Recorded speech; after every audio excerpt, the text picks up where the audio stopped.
बात करूं, हुजूर अलैहिस्सलाम की सीरत पढ़ने के बाद पता चला कि हुजूर ने पूरी जिंदगी कभी अपनी आंख से भी इशारा नहीं किया किसी के खिलाफ। आंख से भी हुजूर ने इशारा, हम आंखों से इशारा करते हैं ना, हुजूर ने कभी आंख से भी इशारा नहीं किया।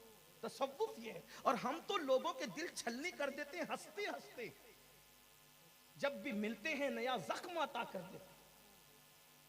हंसते हंसते रिश्तेदारों के दिल छलनी करते हैं, हंसते हंसते अपने मिलने वालों के दिल, नहीं नहीं, नियत तो खुदा देख रहा है। बहरहाल शेखुल इस्लाम ने चुटकी ली। अगर शेखुल इस्लाम का पता चल जाए तो मुझे गाली मत दीजिएगा, मैं सिर्फ नकल कर रहा हूं। यहां मैं गायब शेखुल इस्लाम का जिक्र हूं, जो मेरे वल्लाह मेरे बुजुर्ग हैं, और वो सिलसिले सुहरवर्दिया में मेरे मुर्शिद भी है। लेकिन करूं क्या, जो लिखा है वो तो बोलना पड़ेगा ना। मेरे मुर्शिद है, और ये भी मेरे मुर्शिद है सिलसिले चिश्तिया। करम तो ये है कि मुरीद कादरी सिलसिले में है, चिश्ती, नक्शबंदी, सोहरवर्दी, रिफाई सलासिलों की खिलाफत ने इन बुजुर्गों की गुलामी का कलादा गले में डाल रखा है। और ये हमारे नसीब की बहुत बुलंदी है कि ऐसों के दर से वाबस्ता। हम तो यही कहते हैं, कोई रुसवा भी अगर मुझको कहेगा तो यूं ही, हाँ वही ना, वो गदा बंद है रुसवा तेरा। हमारी रुसवाइयों का नाम भी इन्हीं के हवाले से होगा इंशाअल्लाह। बहरहाल जल्दी जल्दी तो उन्होंने चुटकी ली, जवाब में बड़ी चुटकियों के सवाल में बहुत ज्यादा सख्ती थी, तो चुटकी तो ली उन्होंने। कहा ऐसा है सूफी, सूफी ऐसा है कि ये सोना चांदी मालो दौलत सांप है, सांप वो ना पाला करे, सांप वो ना पाला करे जिसको मंत्र नहीं आता। जो मंत्र जानते हैं उनको सांप पालने में खतरा क्या है? हाँ, सांप वो ना पाला करे जिसे मंत्र नहीं आता।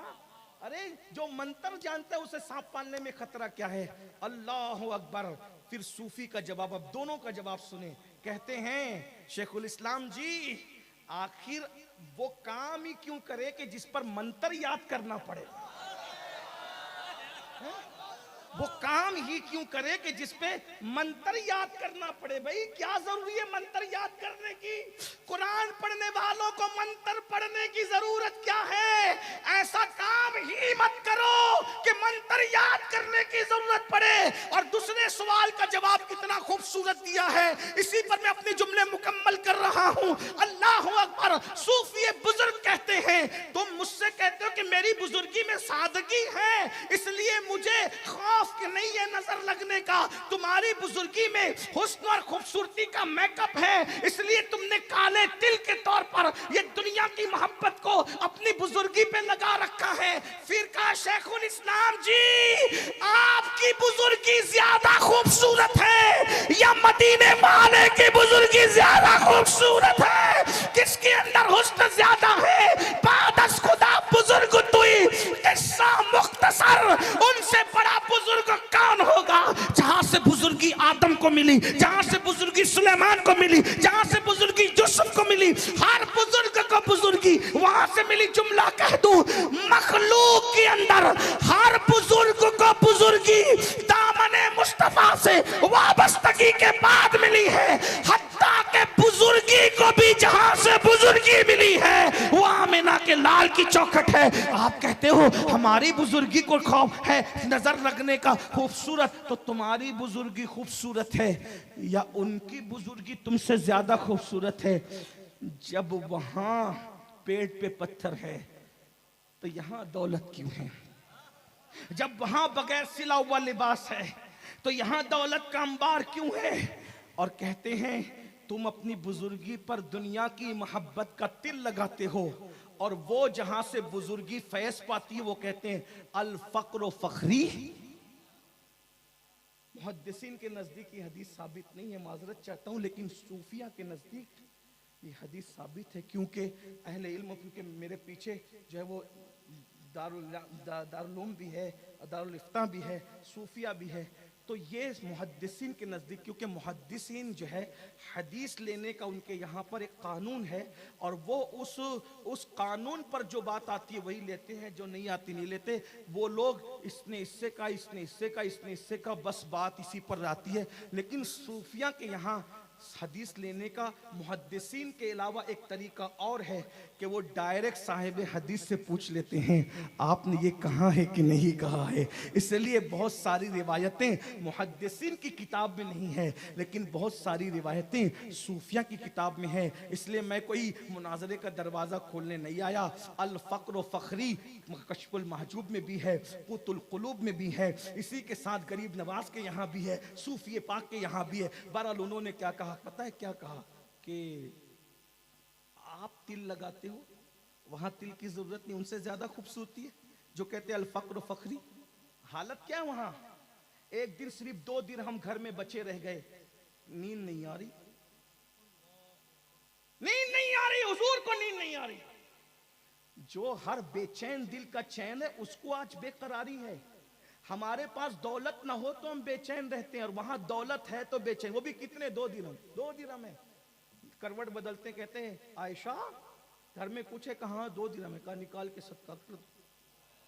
मैं इस हालत में अल्लाह से मिलना नहीं चाहता कि मेरे पास 2 दिरहम। और दुनिया ने देखा पूरी कायनात को तकसीम करने वाले रसूल का जिस दिन विसाल हुआ, उस दिन रसूलुल्लाह की ज़िरा एक यहूदी के घर में जो है वो रखी हुई थी। अल्लाह अकबर, वो भी किस आलम में रखी हुई थी, जिसको गिरवी रखना कहते हैं।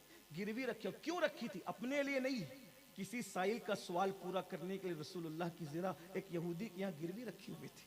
उस्मान गनी जैसा शख्स जिसका दामाद हो, अबू बकर सिद्दीक जैसी हस्ती जिसका गुलाम हो, ऐसे बड़े बड़े लोग, उसके बावजूद भी रसूलुल्लाह के फ़क्र का ये आलम है, कायनात को अता कर रहे हैं, और ख़ुद के घर की कैफियत क्या है। अल्लाह अकबर।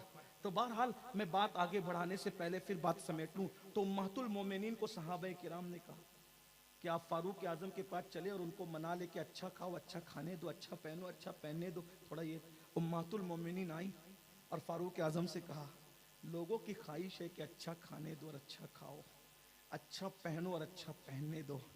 तब फारूक आजम ने दोनों को बिठा के कहा क्या इतनी जल्दी आप लोग भूल गई हुजूर की सीरत को?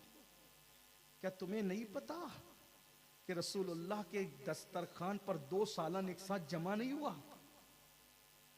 सिरका होता था तो सालन नहीं होता था, और सालन होता था तो सिरका नहीं होता था। और हुजूर अलैहिस्सलाम के घर में क्या कभी गेहूं की रोटी तुम लोगों ने चपाती देखी?